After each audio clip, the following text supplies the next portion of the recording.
Hello everyone, welcome back our YouTube educational channel.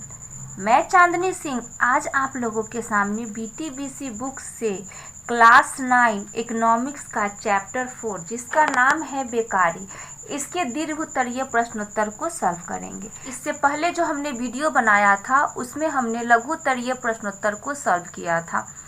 अगर आप सबों को मेरा वीडियो अच्छा लगे तो लाइक ज़रूर कीजिएगा, और अगर आप मेरे चैनल पे नए हैं तो मेरे चैनल को सब्सक्राइब करें और बेल आइकन को प्रेस करना बिल्कुल ही ना भूलें। तो चलिए स्टार्ट करते हैं। दीर्घ उत्तरीय प्रश्नोत्तर को आज हम लोग सॉल्व करेंगे, और दीर्घ उत्तरीय में टोटल 7 क्वेश्चन है और इस 7 क्वेश्चन को हम लोग कंप्लीट करेंगे। फर्स्ट क्वेश्चन है, बेकारी की परिभाषा दे। बेकारी के प्रमुख कारण क्या है, समाधान के सुझाव दे।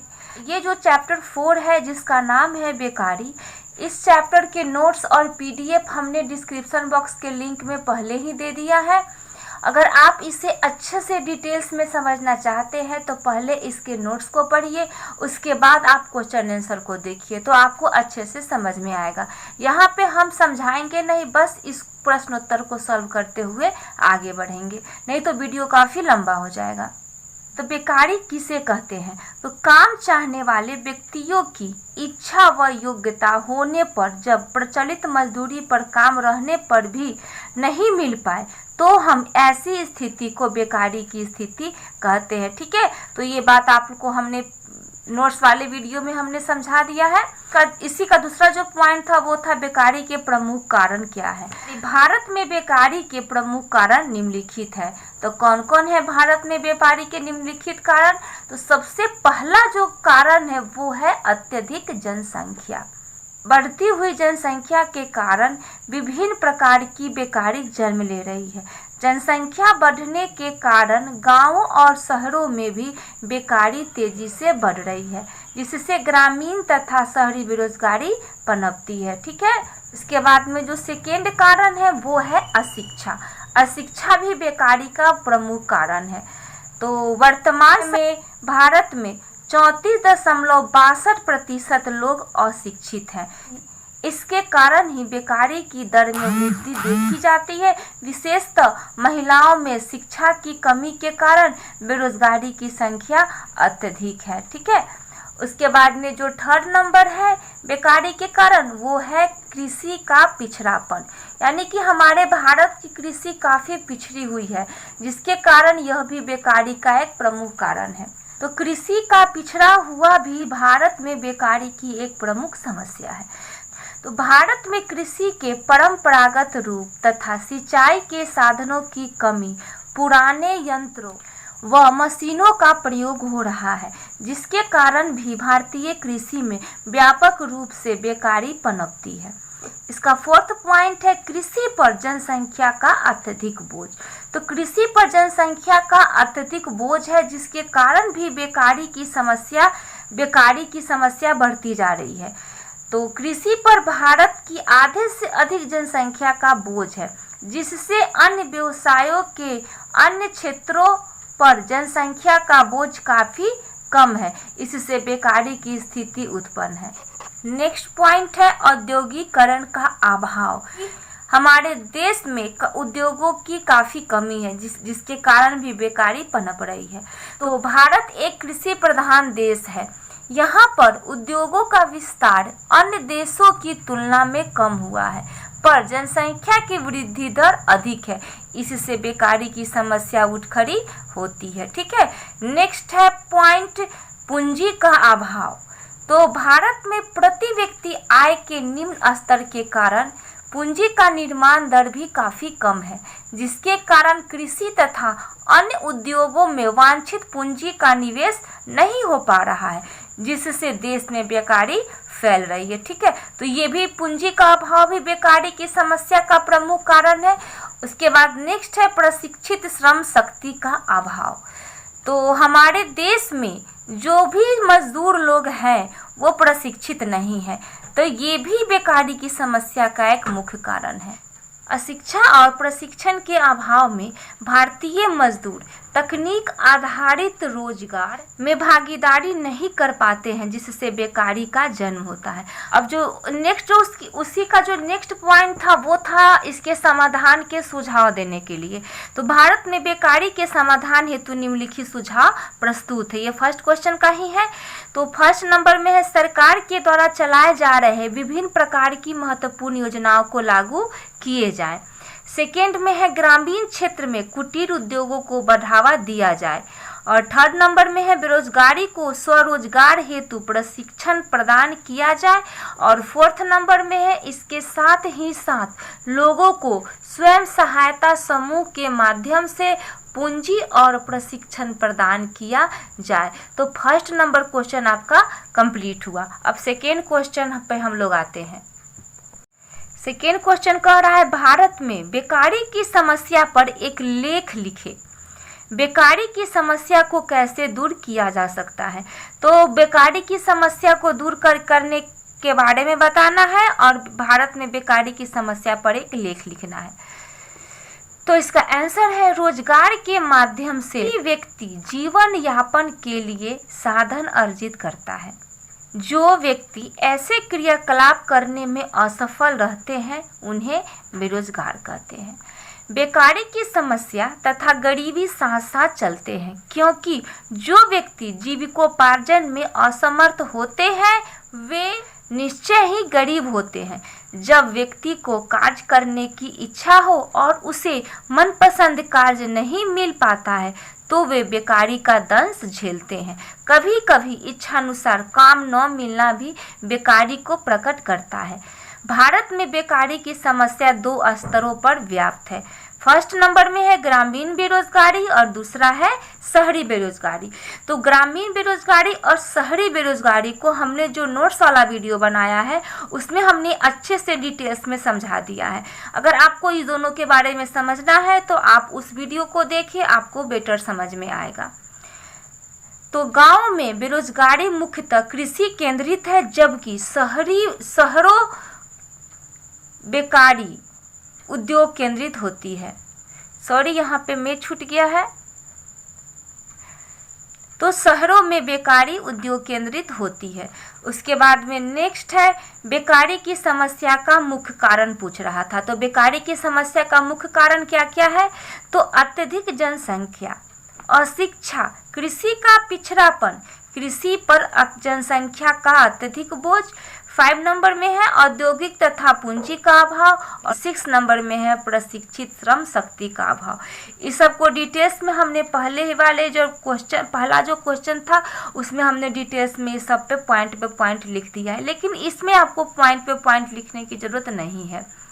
ये जो है आपका लेख पे ही आ गया। अब जो आपका आगे जो क्वेश्चन का जो नेक्स्ट पॉइंट था वो था बेकारी की समस्या को कैसे दूर किया जा सकता है। तो बेकारी की समस्या को दूर करने के लिए 2 तरह के प्रयास किए जा रहे हैं। फर्स्ट नंबर में है सरकारी प्रयास और सेकेंड नंबर में है गैर सरकारी प्रयास। सरकारी प्रयास में क्या है? तो इसके अंतर्गत सरकार द्वारा चलाए गए विभिन्न प्रकार की योजना से लोगों को रोजगार उपलब्ध कराया जाता है। और गैर सरकारी प्रयास क्या है? तो इसके अंतर्गत विभिन्न प्रकार के गैर सरकारी संगठन तथा स्वयं सहायता समूहों को बनाकर किया जा सकता है। इसके अंतर्गत कुटीर उद्योगों का विकास तथा स्वरोजगार को प्रोत्साहन दिया जा सकता है। तो सेकेंड नंबर क्वेश्चन कंप्लीट हुआ। अब थर्ड नंबर क्वेश्चन पे हम लोग आते हैं। थर्ड नंबर क्वेश्चन कह रहा है भारत में पाई जाने वाली विभिन्न प्रकार की बेकारी का विवरण दे। इसके समाधान के लिए आप क्या सुझाव देंगे? तो इसका आंसर है भारत में पाई जाने वाली विभिन्न प्रकार की बेकारी निम्नलिखित। तो फर्स्ट नंबर में है ग्रामीण बेरोजगारी। तो वैसी बेरोजगारी जो गांवों में पाई जाती है उसे ग्रामीण बेरोजगारी कहते हैं। भारत में ग्रामीण क्षेत्रों में 2 प्रकार की बेरोजगारी पाई जाती है जो निम्नलिखित है।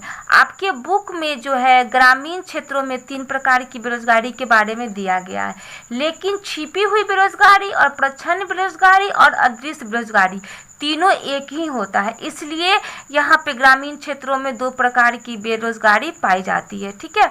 फर्स्ट नंबर में मौसमी बेरोजगारी। तो मौसम में परिवर्तन द्वारा उत्पन्न बेकारी को मौसमी बेरोजगारी कहते हैं। खेती के मौसम में काम मिलना और खेती के मौसम न होने के कारण काम न मिलने की स्थिति को मौसमी बेरोजगारी माना जाता है। ख नंबर में है छिपी हुई बेरोजगारी, और आपके बुक में जो है वो इसके बाद जो प्रच्छन्न बेरोजगारी के बारे में दिया गया है। आप अपना बुक खोल के देख सकते हैं। ग्रामीण बेरोजगारी को 3 भागों में बांटा गया है, मौसमी बेरोजगारी, छिपी हुई बेरोजगारी और प्रच्छन्न बेरोजगारी।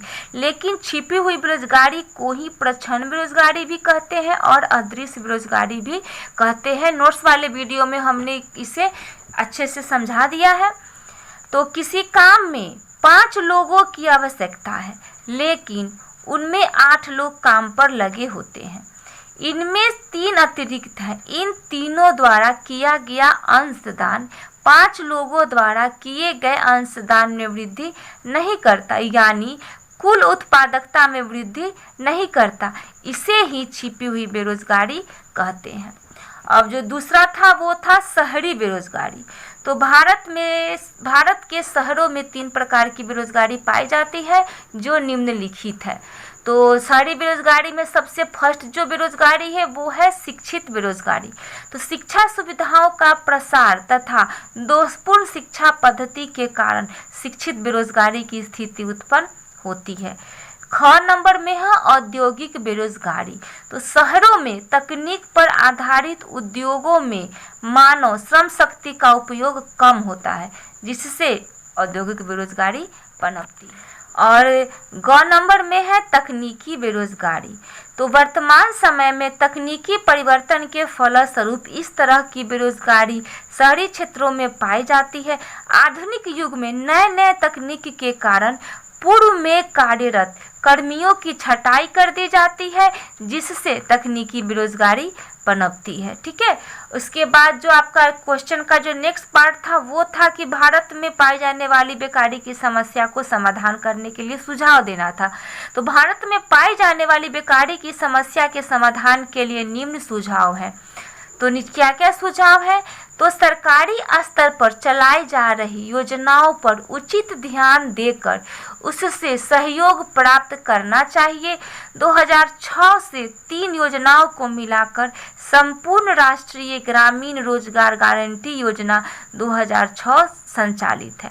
ख नंबर में है गैर सरकारी उपाय के अंतर्गत कुटीर उद्योगों एवं लघु उद्योगों पर ध्यान देना चाहिए तथा व्यक्तिगत स्तर पर संसाधन जुटाकर स्वरोजगार का निर्माण करना चाहिए। तो आपका 3rd नंबर क्वेश्चन भी कंप्लीट हुआ। अब हम लोग चलते हैं 4th नंबर क्वेश्चन पे। समेकित ग्रामीण विकास कार्यक्रम के विशेष संदर्भ में विभिन्न रोजगार सृजन कार्यक्रमों का परीक्षण करें। इसके क्रियान्वयन में सुधार के उपाय बताएं।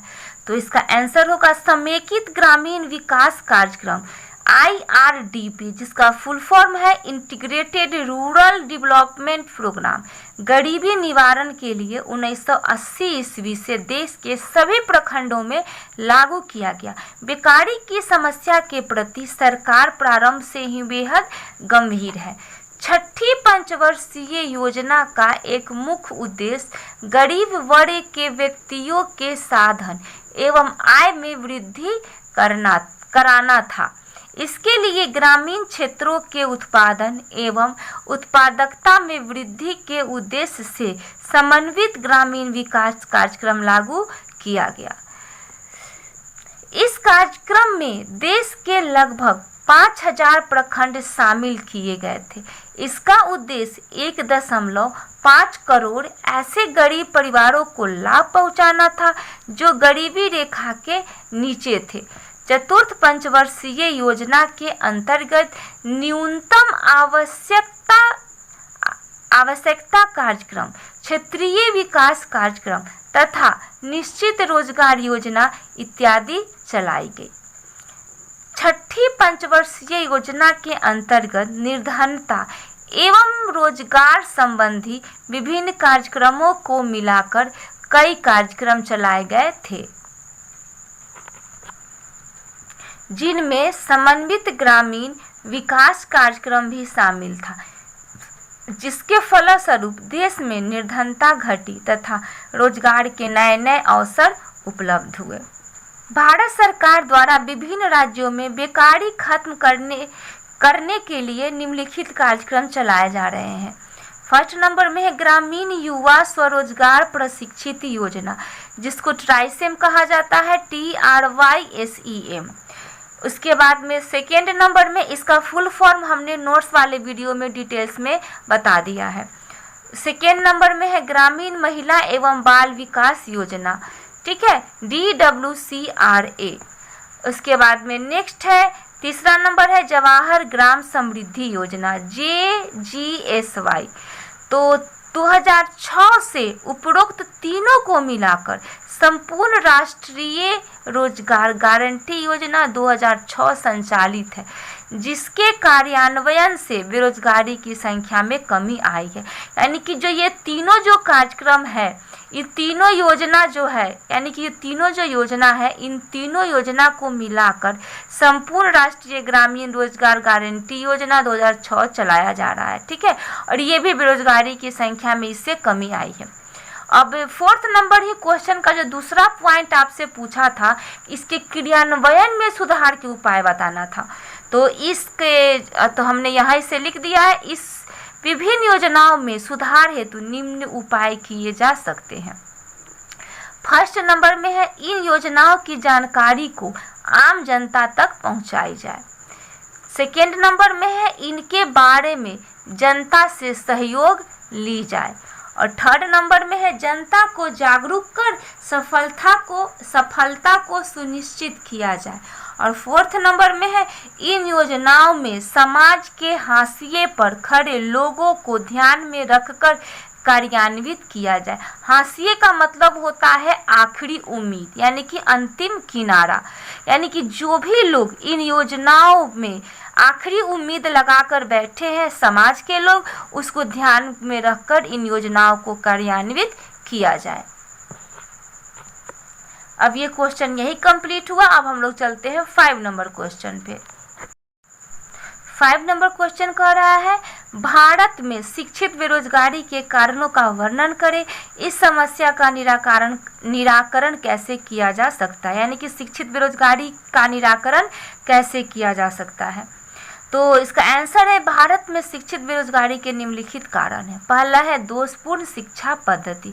तो भारत में शिक्षा पद्धति की प्रणाली ब्रिटेन के द्वारा थोपी गई, जो भारतीय परिस्थिति के सर्वथा प्रतिकूल साबित हुई है। यही दोषपूर्ण शिक्षा पद्धति के कारण परंपरागत विषयों को प्रमुखता मिल गई, जिससे अधिक से अधिक लोग बेरोजगार हो रहे हैं, ठीक है। इसके बाद में सेकेंड नंबर जो कारण है शिक्षित बेरोजगारी का, वो है तकनीकी शिक्षाओं की उपेक्षा। उपेक्षा का मतलब होता है निरादर, तिरस्कार, अवहेलना। तो भारत में स्वतंत्रता प्राप्ति के बाद तकनीकी शिक्षा की उपेक्षा की गई है, जिससे शिक्षित बेरोजगारी की संख्या में वृद्धि हुई है। थर्ड नंबर में है व्यावसायिक पाठ्यक्रम का अभाव। तो भारत में व्यावसायिक पाठ्यक्रम का अभाव है, जिससे व्यक्ति परंपरागत पाठ्यक्रमों में नामांकन कराते हैं, फलतः उन्हें शिक्षित बेरोजगारी का दंश झेलना पड़ता है। और फोर्थ नंबर में है शिक्षा सुविधाओं का अभाव। तो भारत में जिस गति से जनसंख्या वृद्धि हुई है, उस गति से शिक्षा सुविधाओं में वृद्धि नहीं हुई है, इससे शिक्षित बेरोजगारी को बढ़ावा मिला है, ठीक है। इसके बाद में नेक्स्ट है सरकार की उदासीनता। तो सरकार शिक्षित बेरोजगारी के प्रति उदासीन रवैया अपनाए हुए है, इससे भी शिक्षित बेरोजगारी की संख्या में वृद्धि हुई है। अब जो आपका इसी क्वेश्चन का जो दूसरा पॉइंट कर रहा था कि इस समस्या के निराकरण का उपाय बताना है, तो इस समस्या का निराकरण निम्नलिखित रूप से किया जा सकता है। फर्स्ट नंबर में शिक्षा प्रणाली में सुधार। तो वर्तमान शिक्षा प्रणाली को रोजगारोन्मुख बनाने की आवश्यकता है, ताकि लोग अपने पैरों पर खड़ा हो सके। दूसरा नंबर में श्रम शक्ति का नियोजन। तो शिक्षित व्यक्ति एक श्रम है जिसका नियोजन आवश्यक है। व्यक्तियों के नियोजन के लिए उपयुक्त बाजार की व्यवस्था भी होनी चाहिए। और तीसरा नंबर में है दृष्टिकोण में बदलाव। तो शिक्षित वर्ग की दृष्टि में बदलाव लाना आवश्यक है। उन्हें आवश्यकता पड़ने पर शारीरिक श्रम भी करना पड़ सकता है, अतः इसे करने में नहीं हिचकना चाहिए। अतः निष्कर्ष के रूप में हम कह सकते हैं कि भारत में शिक्षित बेरोजगारी एक गंभीर समस्या है जिसे नज़रअंदाज नहीं किया जा सकता है। ठीक है, तो 5 नंबर क्वेश्चन भी आपका कंप्लीट हुआ। अब हम लोग चलते हैं 6 नंबर क्वेश्चन पे। 6 नंबर क्वेश्चन कह रहा है, आप अदृश्य बेकारी से क्या समझते हैं, समाधान के लिए उपाय बताएं। तो अदृश्य बेरोजगारी को छिपी हुई बेरोजगारी के नाम से भी जानते हैं और प्रच्छन्न बेरोजगारी के नाम से भी जानते हैं। तो इसका आंसर होगा, कृषि के क्षेत्र में आवश्यकता से अधिक व्यक्ति लगे होने के कारण छिपी हुई या अदृश्य बेरोजगारी भी पाई जाती है। इसमें लोग प्रकट रूप से काम पर लगे हुए दिखाई पड़ते हैं पर उनकी उत्पादकता नगण्य या शून्य होती है। यदि उन्हें काम से हटा भी दिया जाए तो कृषि उत्पादन में कोई कमी नहीं होगी। जैसे किसी काम में 5 लोगों की आवश्यकता होती है लेकिन उसमें 8 लोग लगे होते हैं, इनमें 3 लोग अतिरिक्त हैं। ये तीनों उसी खेत में काम करते हैं जिस पर 5 लोग काम करते हैं। इन तीनों द्वारा किया गया अंशदान 5 लोगों द्वारा किए गए योगदान में वृद्धि नहीं करता, यानी कुल उत्पादकता में कोई वृद्धि नहीं होती है। अगर उन 5 लोगों में से 3 लोगों को हटा भी दिया जाए तो खेत की उत्पादकता में कोई कमी नहीं आएगी। खेत में 5 लोगों के काम की आवश्यकता है और 3 अतिरिक्त लोग अदृश्य रूप से लगे रहकर नियोजित होते हैं। अदृश्य बेकारी की सीमांत उपयोगिता शून्य होती है। ठीक है, उसके बाद में इसी क्वेश्चन का जो दूसरा पॉइंट पूछ रहा था वो पूछ रहा था कि अदृश्य बेरोजगारी की समस्या के समाधान के लिए उपाय। तो अदृश्य बेरोजगारी की समस्या के समाधान के लिए निम्न उपाय किए जा सकते हैं। पहला नंबर है, ग्रामीण क्षेत्र में अधिक से अधिक कुटीर उद्योगों की स्थापना की जाए। दूसरा नंबर में है, ग्रामीण क्षेत्रों के लोगों को स्वरोजगार हेतु आसान शर्तों पर ऋण की सुविधा मुहैया कराया जाए। थर्ड नंबर में, शिक्षा को कृषि से संबंधित किया जाए ताकि रोजगार के अधिक अवसर पैदा हो सके। और फोर्थ नंबर में है, जनसंख्या नियंत्रण के प्रभावशाली तरीके अपनाए जाए। और 5 नंबर में है, ग्रामीण संसाधन के आधार पर कुटीर उद्योगों की स्थापना कर रोजगार का सृजन किया जाए। और 6 नंबर में है, सरकारी योजनाओं को अमल में लाया जाए। तो 6 नंबर क्वेश्चन कंप्लीट हुआ। अब जो हम लोग चलते हैं 7th नंबर क्वेश्चन पे, जो हमारा इस चैप्टर के दीर्घोत्तरीय का लास्ट क्वेश्चन है। तो बिहार में ग्रामीण बेरोजगारी की समस्या के प्रमुख कारण क्या है, आप इसे कैसे दूर करेंगे? तो इसका आंसर है, बिहार में ग्रामीण बेरोजगारी की समस्या जटिल है। इसके निम्नलिखित कारण है। फर्स्ट कारण है कृषि का पिछड़ापन। समुचित जल प्रबंधन तथा शक्ति परिवहन के अभाव में कृषि का आधुनिकीकरण एवं व्यवसायीकरण संभव नहीं हो सका। अतः राज्य अर्थव्यवस्था के सर्वाधिक महत्वपूर्ण क्षेत्र में रोजगार के अवसरों का विस्तार नहीं हो सका है। सेकेंड जो पॉइंट है वो है कृषि आधारित उद्योगों का अविकसित होना। तो बिहार में कृषि उत्पादन पर आधारित उद्योग विकसित नहीं हैं, जिसके कारण बिहार में चीनी, जूट और कागज की मिलें बंद हो चुकी है। इससे बेरोजगारी की संख्या में वृद्धि हुई है। तीसरा पॉइंट है इसका, कृषि की प्रधानता। कृषि बिहार की अर्थव्यवस्था का आधार है। गैर कृषि क्षेत्र विशेषकर उद्योग धंधों के अविकसित होने के कारण रोजगार के बहुत कम अवसर उपलब्ध है। राज्य की लगभग 80% जनसंख्या कृषि एवं उससे क्रियाकलाप में लगी हुई है। कृषि पर जनसंख्या के इस बोझ के कारण ही गांव में बेरोजगारी की समस्या है। उसके बाद में नेक्स्ट जो है ग्रामीण बेरोजगारी की समस्या को दूर करने के उपाय। तो ग्रामीण बेरोजगारी की समस्या के दूर करने के क्या क्या उपाय हैं उससे भी हम लोग देख लेते हैं। तो फर्स्ट नंबर में है कृषि का विकास। तो बिहार की कृषि व्यवस्था बहुत उन्नतशील हो सकती है, पर अविकसित होने के कारण यहाँ मौसमी और छिपी हुई बेरोजगारी मिलती है। अतः कृषि का उचित एवं समुचित विकास होना जरूरी है। वहीं सिंचाई का साधन एवं वैज्ञानिक कृषि को प्रोत्साहन देना चाहिए। अब सेकेंड नंबर है ग्राम उद्योगों के विकास। तो ग्राम उद्योग जैसे कुटीर एवं लघु उद्योगों की स्थापना की जानी चाहिए। सब्जी एवं फल उत्पादन में बिहार एक अग्रणी राज्य है, इस पर पूर्ण ध्यान देना चाहिए। थर्ड नंबर में शिक्षा का प्रचार प्रसार करके। तो ग्रामीण क्षेत्रों में शिक्षा का प्रचार प्रसार होने से ग्रामीण बेरोजगारी की समस्या को दूर किया जा सकता है। अतः निष्कर्ष के रूप में हम कह सकते हैं कि ग्रामीण समस्या बहुत ही गंभीर समस्या है, अतः इस पर ध्यान देना बहुत ही अनिवार्य है। तो आप लोगों का जो ये दीर्घोत्तरीय प्रश्नोत्तर जो 7 क्वेश्चन थे, हमने 7 क्वेश्चन को सॉल्व कर लिया है। अगर आप लोगों को हमारा वीडियो अच्छा लगे तो लाइक ज़रूर कीजिएगा और लाइक के साथ साथ ज़्यादा से ज़्यादा शेयर करें। तो बने रहिए हमारे साथ, मिलते हैं नेक्स्ट वीडियो में नेक्स्ट टॉपिक के साथ। धन्यवाद।